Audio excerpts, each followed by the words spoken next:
Welcome back to Children's Church. I'm so glad to have you here with me. We've been doing a lesson series on He Changed My Name. And today we're talking about someone who changed their own name and then what God did in response. So we're in the book of Ruth. I'm going to read you the context for the book of Ruth, and then I'm going to tell you the story the short way instead of reading you the whole thing. So, Ruth is the third historical book in the Old Testament. It belongs in the histories if you sort them out. It's the story of a woman, Naomi, and her daughter-in-law, Ruth.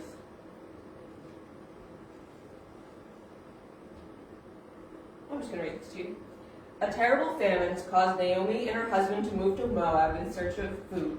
While in Moab, her two sons married, but when Naomi's husband and sons die, the women are left alone. One of the wives, Orpah, returns to her family, but Ruth refuses to leave Naomi. She promises to never leave Naomi and worship the Lord God as her own. After traveling back to Bethlehem with Naomi, Ruth meets Boaz, and their son Obed would become the grandfather of King David and ancestor of Jesus. The book of Ruth is the story of how Ruth's faithfulness, both to Naomi and God, were rewarded. So, that's our background. So Naomi's trying to tell them to go home, and she decides, no, I'm going with you. And this is what Ruth says to Naomi. This is one of my favorite parts. But Ruth replied, do not persuade me to leave you, or to go back and not follow you. For wherever you go, I will go, and wherever you live, I will live. Your people will be my people, and your God will be my God. Where you die, I will die, and there I will be buried. May Yahweh punish me and do so severely if anything but death separates you and me. When Naomi saw that Ruth was determined to go, she stopped trying to persuade her, and the two of them traveled until they came to Bethlehem. When they entered Bethlehem, the whole town was excited about their arrival. The local women exclaimed, "Can this be Naomi?" "Don't call me Naomi. Call me Mara," she answered, "for the Almighty has made me very bitter. I went away full, and the Lord has brought me back empty. Why do you call me Naomi, since the Lord has pronounced judgment on me, and the Almighty has afflicted me?" And they came back at the beginning of the harvest. Now Naomi had a relative... Okay, I'm going to speed through this part of the story. So, Ruth goes back with Naomi. She chooses to stay with her. She's faithful to her and devoted to her. And Naomi is bitter. She says, don't even call me Naomi, call me Mara. She changes her own name to something worse. Because Naomi means pleasant and sweet, but her life isn't sweet. She lost her husband, her children died.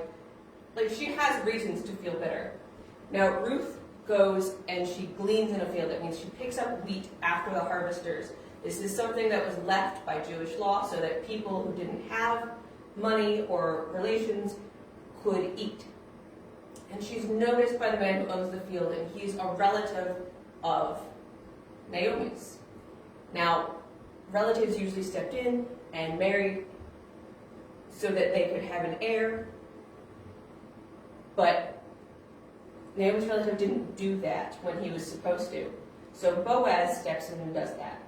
Ruth marries Boaz, and they have a son named Obed.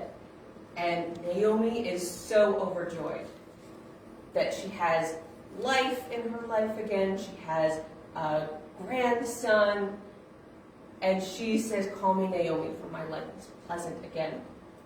I came empty, and the Lord sent me away full again.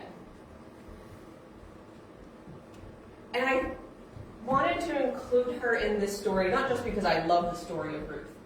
It's one of my favorite books in the Bible. It's a really good history. I love reading it. But I think what Naomi did is really interesting, because she renamed herself. God didn't tell her that. Yes, bad things happened, because there was a famine going on, and bad things happen in the world sometimes. But those bad things weren't from God.